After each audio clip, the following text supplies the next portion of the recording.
wheel hub bearing ပြတ်နေပြီဆိုရင်ဘယ်လိုလဲမလဲအစစ်စစ်လေးလာကြည့်ရအောင်ကောင်းမောင်းနေရင်ဘေးဘက်ကနေဟွန်းဆိုတဲ့အတန်ထွက်လာတာအချိန်တက်လာလေးအတန်ပိုကျလာတာဒါမှမဟုတ်ဘီးလေတဲ့အခါကြမ်းတမ်းသလိုခံစားလာရတာတွေရှိပါသလားဒီလိုလက္ခဏာတွေက wheel hub bearing ပျက်စီးနေတဲ့လက္ခဏာဖြစ်နိုင်ပါတယ်ဒီနေ့ဗီဒီယိုမှာတော့ပြတ်နေတဲ့ hub bearing အဟောင်းကိုဘယ်လိုဖြုတ်မလဲဖြုတ်ပြီး hub အစ်စ်ကိုအဟောင်းနဲ့ဘယ်လိုနှိုင်းယှဉ်ရမလဲနောက်ဆုံးအစ်စ်ကိုဘယ်လိုမှန်မှန်ကန်ကန်တက်ဆင်မလဲဆိုတာကိုအစစ်စစ်ပြသပေးသွားမှာဖြစ်ပါတယ်ဒါကြောင့်ကားပြုပြင်ထိန်းသိမ်းမှုကိုစိတ်ဝင်စားရဆိုရင်ဗီဒီယိုကိုအဆုံးထိကြည့်ပေးပါ wheel hub bearing အဟောင်းကိုစပြီးဖြုတ်ကြည့်ရအောင်အရင်ဆုံး hub bearing ကို steering knuckle မှာချိတ်ထားတဲ့ဘောတွေကိုရှာပြီးဖြုတ်ပါဘောတွေတန်ချေးတက်ပြီးကတ်နေရင် penetrating oil ဖြန်းပြီးခဏဆောင်ပေးပါပြီးမှတင့်တော်တဲ့ socket နဲ့ဖြည်းဖြည်းချင်းဖြုတ်ပါဘောတွေအားလုံးဖြုတ်ပြီးရင် hub bearing ကို knuckle ကနေခွာရပါမယ်တန်ချေးကြောင့် hub ကတ်နေတတ်တဲ့အတွက် hammer နဲ့အလွန်ကြုံရိုက်မဖြုတ်ပဲတင့်တော်တဲ့ follow သို့မဟုတ် hub removal tool ကိုအသုံးပြုတာပိုလုံခြုံပါတယ်ဟပ်ဘာကိုဖြုတ်တဲ့အချိန်မှာ hub sensor နဲ့ wiring တွေမပျက်စီးအောင်လဲအထူးဂရုစိုက်ပါ hub bearing အဟောင်းကိုဖြုတ်ပြီးပြီဆိုရင်ဖြစ်ဖြစ်တက်တာမလုပ်သေးပါနဲ့အရင်ဆုံး steering knuckle ရဲ့ hub တက်တဲ့နေရာကိုသေချာစစ်ဆေးပါ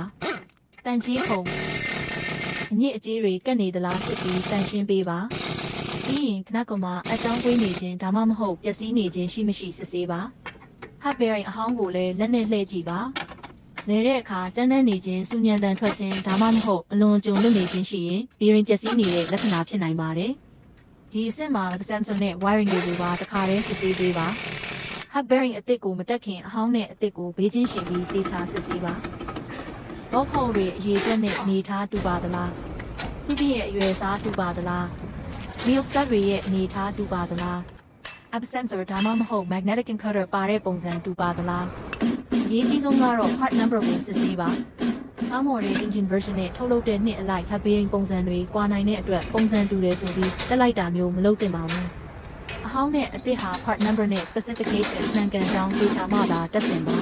။အခု hub bearing အသစ်ကို steering knuckle ထဲမှာမှန်ကန်တဲ့အနေအထားနဲ့တက်ပါမယ်။တက်မဲ့နေရာကိုတန်ရှင်းပြီးသားဖြစ်ကြောင်းထပ်စစ်ပါ။ hub bearing ကို knuckle ထဲမှာတက်ထည့်ပြီး mounting surface နှစ်ခုအပြည့်အဝထိနေအောင်သိချာတက်ပါ။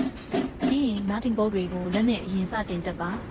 thread မပြတ်စေဖို့ bolt တွေကိုအရင်ဆုံးလက်နဲ့တက်ဝင်အောင်တက်တာအရေးကြီးပါတယ်ဒီမှာ socket နဲ့ bolt တွေကိုအဆင့်ဆင့်တင်းပေးပါနောက်ဆုံးမှာ torque wrench သုံးခုပြီးကားထုတ်လုပ်သူသတ်မှတ်ထားတဲ့ torque specification အတိုင်းတင်းပေးရပါမယ်နောက်ဆုံးဟာဘောက်ကိုလက်နဲ့လှည့်ကြည့်ပြီးလဲပတ်မှုချုံးမွေသလားမြင်မောက်နိုင်တဲ့အတန်ဒါမှမဟုတ်လွတ်နေမှုရှိသလားစစ်ဆေးပါ